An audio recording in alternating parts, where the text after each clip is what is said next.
ખેડામાં વર્ગો કોમ્પ્લેક્સમાં આવેલા અંબિકા ઇલેક્ટ્રોનિક્સના ગોડાઉનમાં આગ લાગવાની ઘટના બની છે। નડિયાદ શહેરમાં મુખ્ય રાજમાર્ગના વિશાળ કોમ્પ્લેક્સમાં આગ।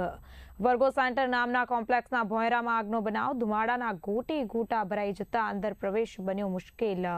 નડિયાદ ફાયર બ્રિગેડના 2 વાહનો પહોંચ્યા। કોમ્પ્લેક્સમાં આગ ક્યાં લાગી છે તે શોધવા માટે ફાયરની ટીમ ભોંયરામાં પહોંચી। સંપૂર્ણ ઇલેક્ટ્રિકનો સામાન બળીને ખાખ થયો છે।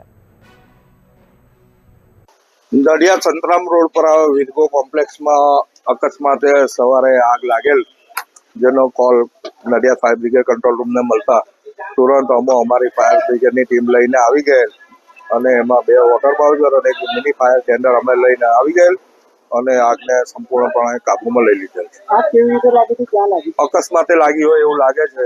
અત્યારે તો એ તપાસનો વિષય છે। શેમાં લાગી જાય? એક દુકાન છે ફ્રીજની ને એની, વોશિંગ મશીન, ફ્રીજ, રેફ્રિજરેટર, એની દુકાન હતી, એમાં આગ લાગેલ છે।